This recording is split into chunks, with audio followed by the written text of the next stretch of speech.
Hello. Hi everybody, this is the virtual tasting for Oldendorf State Winery Thursdays. We do this live and in person. We do 4 wines from all over the world. When you can't be here in person, well, boom, here you go. You get 2 of our delicious wines, full bottles, which is That's pretty impressive. Obviously we're not making any money on this, but we are keeping it connected. So that's what's really important. And it gives Chris and I a chance to hang out and drink wine together. Amen. Which is really, isn't that more important than just about anything? Come on. You know it Yeah. is. Although, I will say, we have had a few moments last couple of days drinking together because We've of had the more Final time. Four. We've had more time lately. The Final Four kind of created, Brings everything. we wedged some more drinking time in as the Tar Heels made their run to the championship.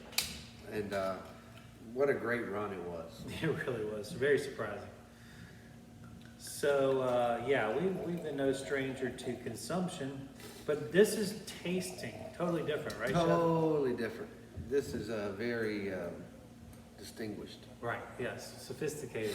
Yes. So we do this every week. So if you're missing out, it's never too late to jump in and join the party. Hop right in. Yeah, Never too late. We have a blast down here in the barrel room. Although the next couple weeks we'll be in the restaurant Yeah, that's because we Yeah, have some parties in the. private parties downstairs.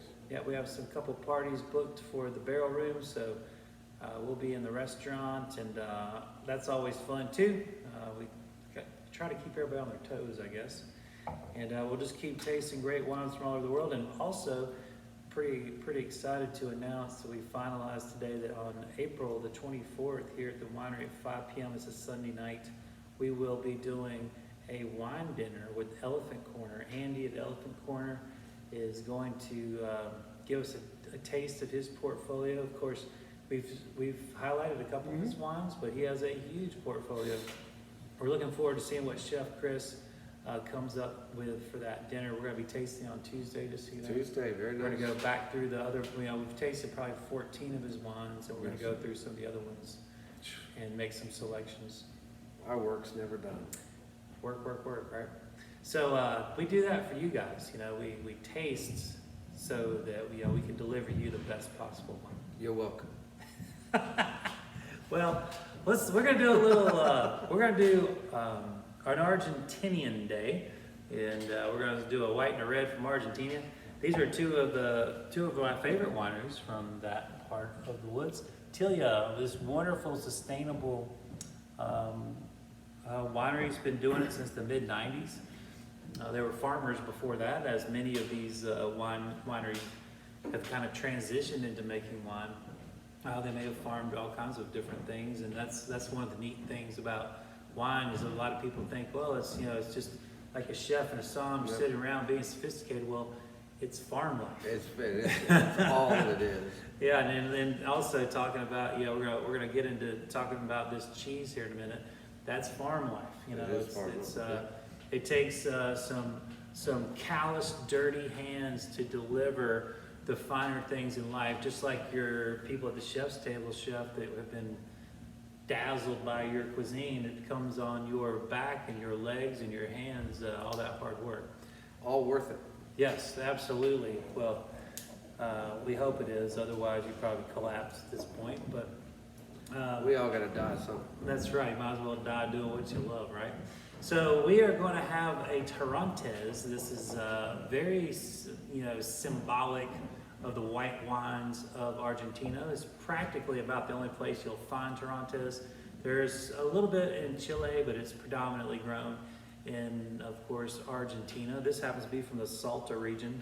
We kind of take it for granted that, we think, well, everything's Mendoza, and boy, they do pump out a large volume, but there's also other regions in this area, of this country rather, that produce delicious wines as well. So, Torontes, Chef, I saw you get into it. Isn't it a beautiful grape? God, it's gorgeous. They- All that, it tastes like a fresh squeezed lime. There's just chalkiness too, a little bit there, but just Yes. beautiful citrus. bone dry. They're not exactly sure. They're kind of working on the origin, but it appears that it was some form of a cross between the mission grape of the Spanish settlers and the Muscat, Alexandria Muscat. There's several Muscats, but they think it's a cross of those two, but they're still kind of determining. And there's also 3 different strands of Torontes. So there's some more confusion there, and there's one that they call in Spain Torontes that they think it was brought back from South Africa or South America rather, because of the back and forth. So there's still a little bit of haziness. Not that it really matters, honestly. At the end of the day, what matters is, do we like it? And we do. The aromatics is just phenomenal. Great bouquet on the nose. I mean, it's just really, really, really nice. Great structure. It has a good long, sits in the mouth well. You know, after you swallow it, it's just really... Absolutely. And I've let this come up a little bit. This is not ice cold. It's, probably, what do you say, about 40? Yeah. 42-ish. Yeah. And because of that, the mouthfeel fills right up. It fills your mouth. Yeah. Yep.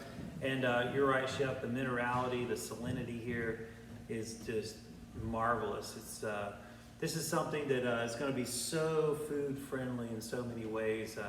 There's just so many things that I think you would enjoy with this. But Chef, I think that you have something you want to showcase. I do. I've got some. We're kind of cheese freaks around here. We've got a great cheese. This is from Boxcar Creamery, which is a little north of Hillsboro, North Carolina. It's technically called Cedar Grove. Big farm area, lots of blueberry farms and things around the area. But this is a Robiola, which is an Italian variety. Actually, the style of cheese is Italian. Right. Actually, from one of your favorites, that's made famous in the Langhe region. Yeah. However, it's funky looking. And they're trading styles. This is also a vegetable ash. So they're taking a page out of the Loire Valley. So the French Loire, famous for, they first started doing the vegetable ash on their cheeses. So you've kind of got 2 different areas here. Now this is a cow's milk. It's a gooey cheese. It changes. It starts off fairly chalky. And then it becomes more pasty like we're seeing here. So as it ages, we get this beautiful, although it's soft, you see it still holds up under the knife. Yeah.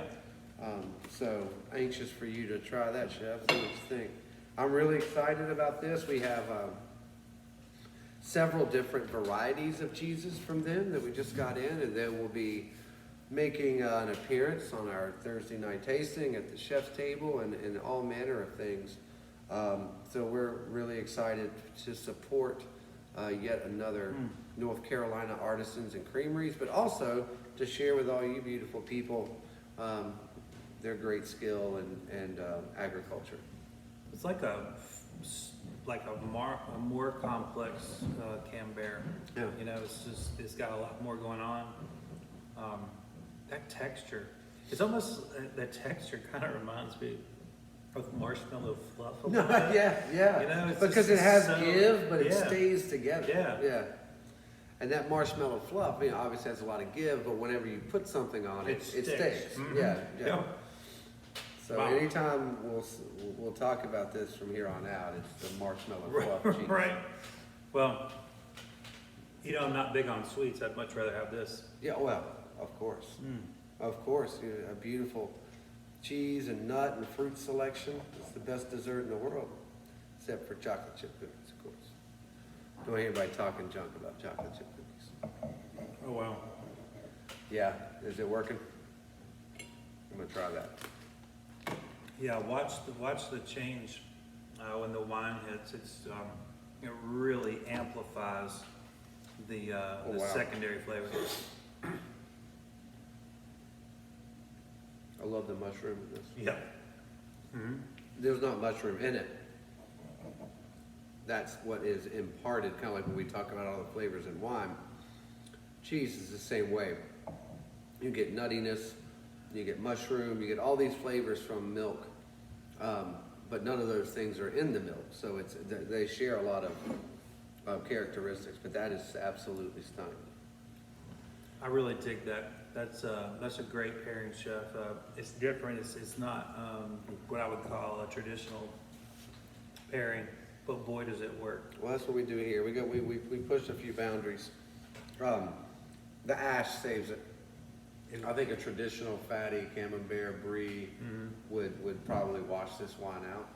I think the character of the ash keeps it all in the row. But that mushroom is just really intense. That is really, really nice. Of course, the acidity is perfect for cheese because it clears your palate, ready for the next bite, just like it's the first bite. And it just wakens all the taste buds back up. Wow. I thought the wine was good before the cheese. That Now is something the special. wine has really even gotten more sophisticated in a lot of ways. It has, Absolutely. It has this wine. It is an inexpensive wine, which yay for us. Yeah, we can all afford to drink as much as we want, but oftentimes when you can still have a lot of different flavors in a sophisticated in a inexpensive wine, but it's not always sophisticated, and it might come across as kind of clumsy in a sense. Not necessarily. I don't mean that in a negative way. It's just like it's not as harmonized maybe. And I think that the food really tied everything. The edges of flavor kind of melded together, if that makes sense. It was the missing link. Yeah, that's a wonderful thing. And once again, wines under $20 at this day and age are getting very, very difficult to find. Of course, that you would want to drink. Right. They're always out there. Don't get me wrong. But the gems are harder and harder to find. So Of this quality, they're getting harder. absolutely. And harder. So thank you, Tilia, for all you do. I know we've featured some of their wines in the past. We've really enjoyed everything that they've done, and I want to thank them for making great wines affordable. And I hope they continue to do it. And also being great stewards of the land. Yes, they are. They're doing something bigger than themselves, and Yeah. that's wonderful. Yeah, they are very earth conscious, and it's not as much about the dollar they make today, but the legacy they leave for their great grandchildren. And let's hope that they're still got the wine bug 5-6 generations down. It seems like that Yeah. sticks pretty well. It does, yeah, absolutely. You grow up on that, it would be hard to go. Well, gosh darn it, I Be guess I hard to better go open where- this one, because I'm anxious to get into this, Chef. We're gonna stay in Argentina, we're going to Mendoza, and speaking of families with lineage, this is from the granddaughter of Catania. So this is a collab with Alejandro Vigil, who is considered one of the greatest minds in Argentina of winemaking. Not only winemaking, but wine history, understanding the terroir and the soil of Argentina, and producing high-end wines, to say the least. He's got his hand in a lot of places. He's the head winemaker for the high-end Catania, the Zapata wine. And in addition to that, he's got this little collab, like I said.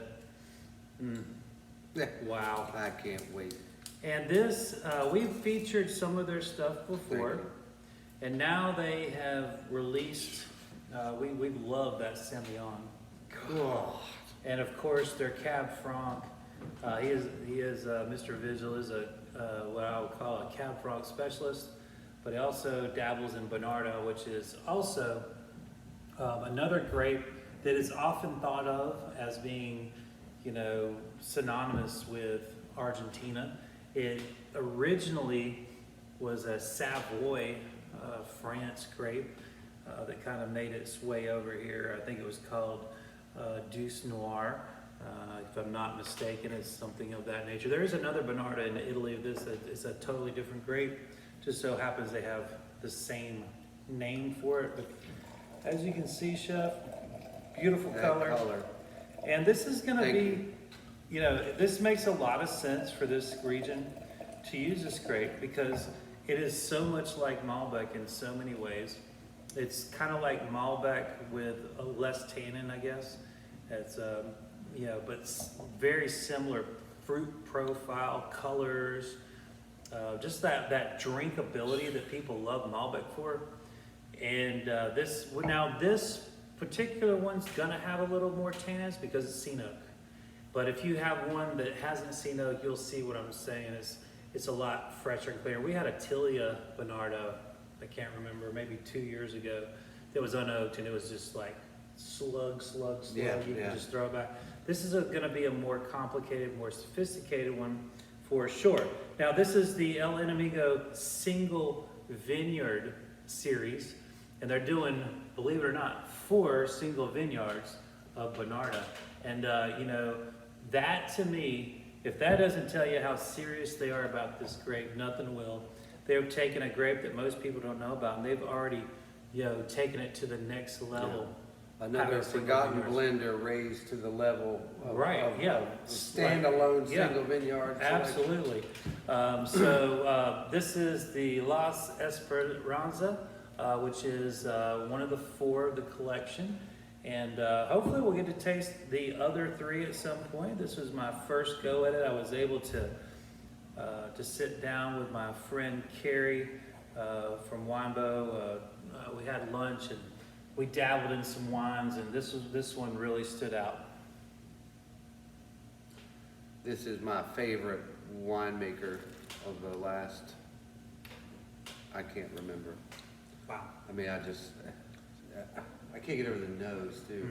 The flavor match, you can smell the silk on the nose. It's so perfect. Yes, so It is so perfect. Just so you know, don't eat all your cheese on the first one. Save a little bit of this to take us with a sip of that. I think that's gonna be this is a luxurious one. very, very Velvety, it just covers everything, and it's extremely, from start to finish, there are no spikes and valleys. This is full flavor from start to finish, almost to the point, it's so fruity, it almost approaches candied fruit. I absolutely. mean, it's There's not no in a doubt about sweet, it. not No, in a sweet way, but just But no, you're absolutely. intensity of flavor. The rims of boiled fruit where they start the candy or they're baking. Right. I mean, just that texture in the mouth. Tons of black fruit, red fruit, purple fruit.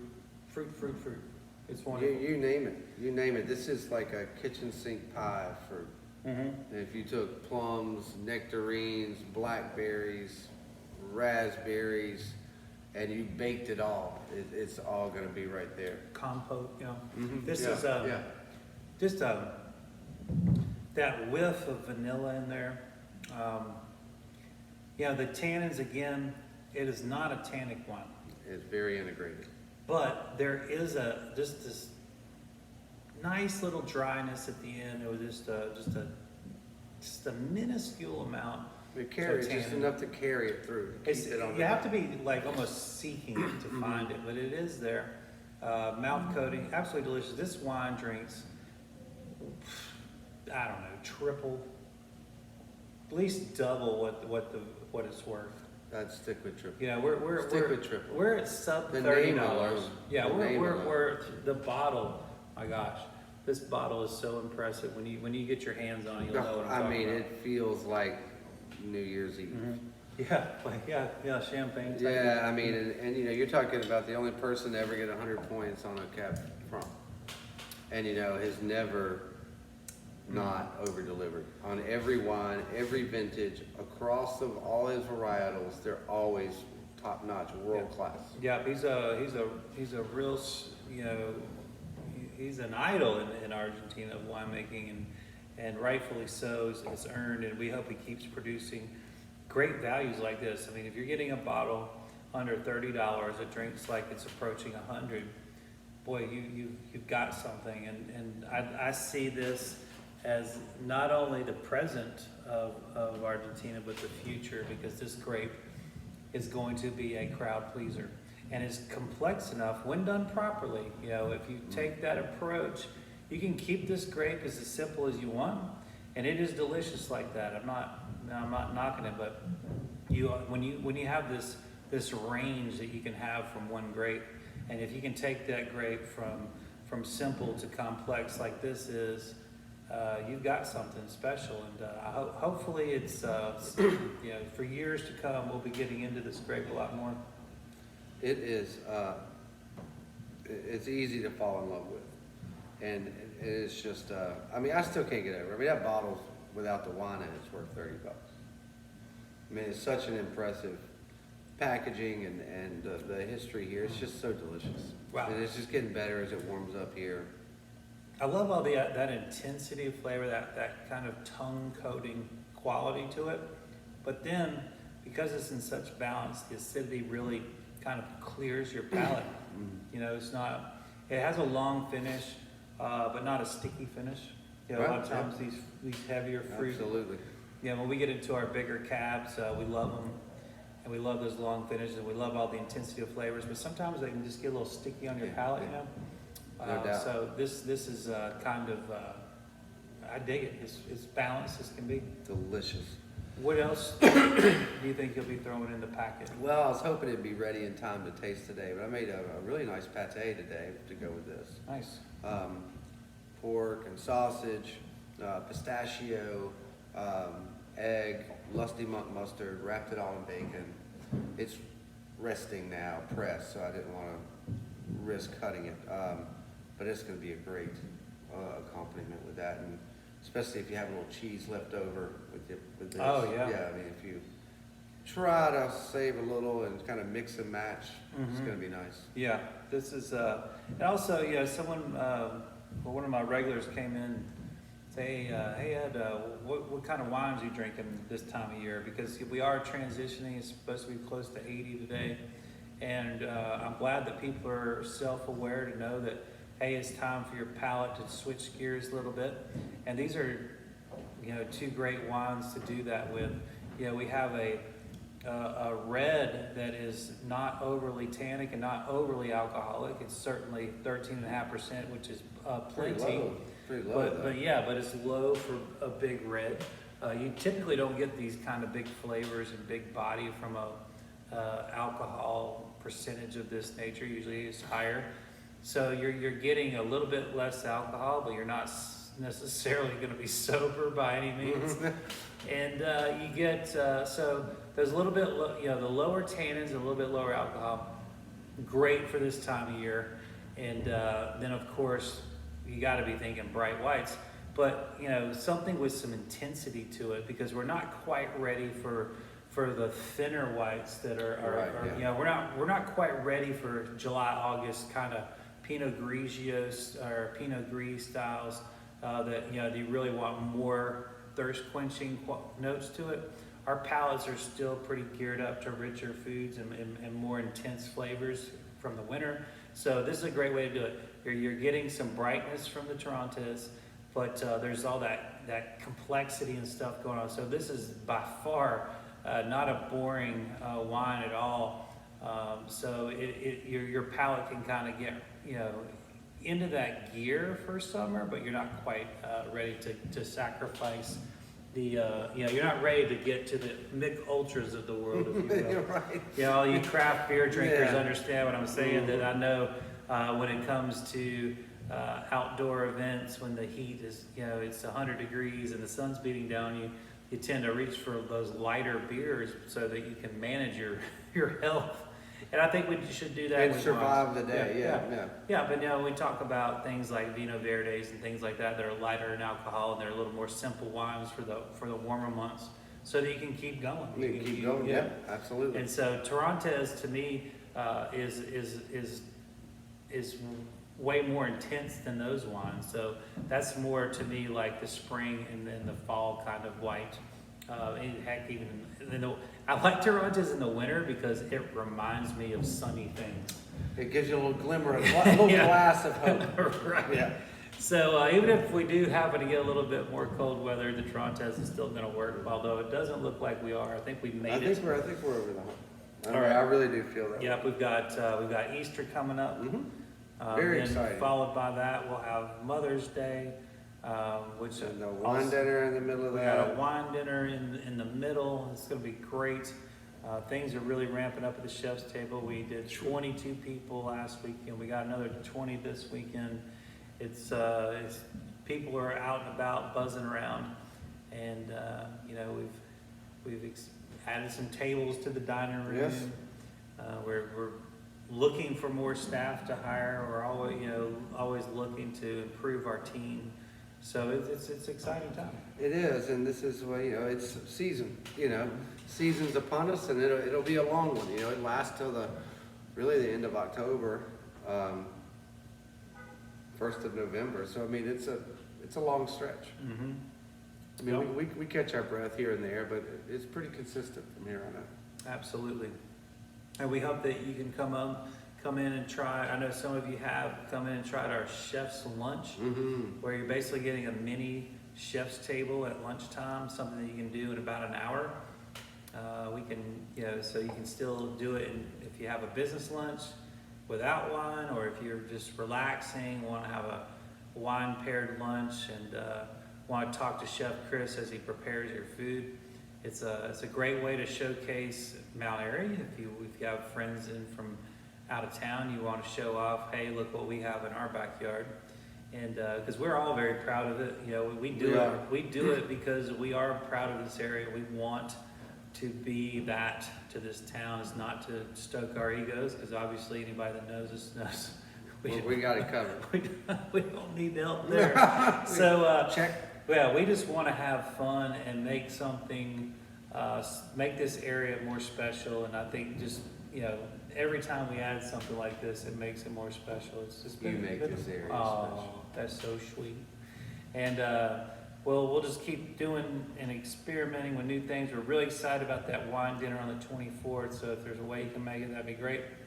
And of course, we'll be looking for other things to do, like beer dinners and other wine dinners along the way. So if you can't be here on Thursday nights at 6, we understand, but soon you'll have to come back. And we're still doing the videos, so don't worry. Yeah, regardless. Yeah. Either way. Yeah, but it's fun to do twice. Yeah, absolutely. We do it all the time, and we'll continue to do it.